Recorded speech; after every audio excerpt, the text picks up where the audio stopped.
This is Tim Bryce with my column titled, Trump's Goal, Energy Independence.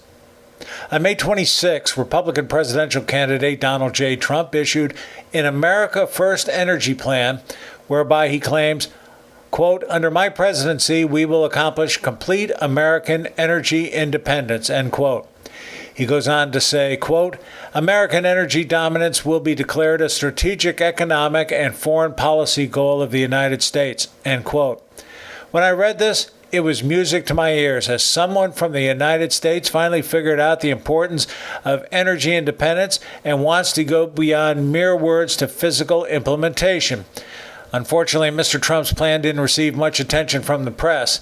In fact, it was buried and dismissed as insignificant. However, his point is incredibly important to our country. Trump's declaration is reminiscent of 1962, when President Kennedy challenged the country to put a man on the moon by the end of the decade, and by doing so, established a national objective for us to aspire to. We met that goal and won the space race. In the process, we created new technologies, industries, jobs, and promoted education in the process. Basically, it reinvigorated the country, bringing us out of the doldrums, and created a boom time in business. It was a win-win scenario all around. But that was then, this is now. Today, the space program is considered passé, and the country is experiencing economic stagnation. Frankly, we don't know where we are going anymore, except possibly in circles. We should learn a thing or two from Kennedy's challenge and establish a new goal. Perhaps it should be underwater research, fix the national infrastructure, or devise a new rapid transit system. To Trump, the logical choice should be to establish energy independence as our national priority, thereby freeing us from Middle Eastern entanglements and economic extortion.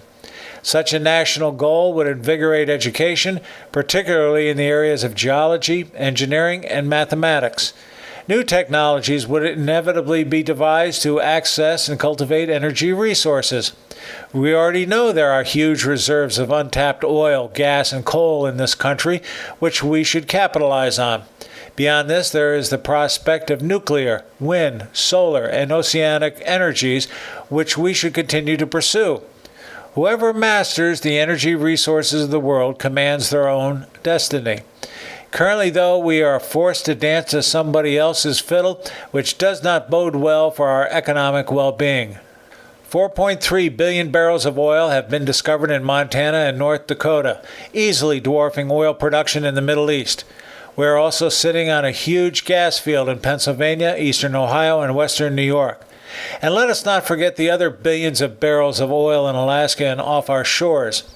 Such resources offer a golden opportunity to relieve our economic plight, as exemplified by the current oil rush in North Dakota and Montana, where jobs are aplenty.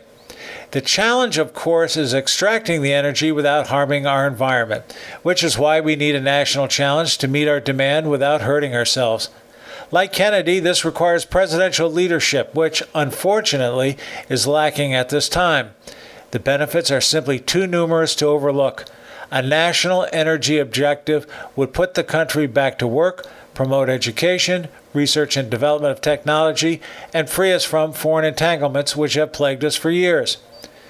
Trump's statement of our national resolve could work wonders for us right now. It would give us a sense of direction and hope. There are countries who command gold reserves, diamonds and minerals, and so on.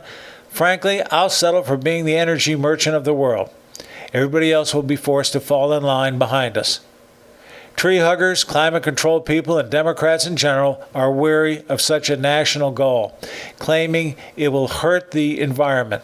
However, if we applied a little common sense and a lot of research into it, I'm confident we can overcome these objections.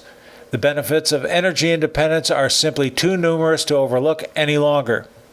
Trump is right on this one, and we should openly commend and support such a program. Friends, keep the faith. This is Tim Bryce in Palm Harbor, Florida. Follow me on the internet at timbryce.com.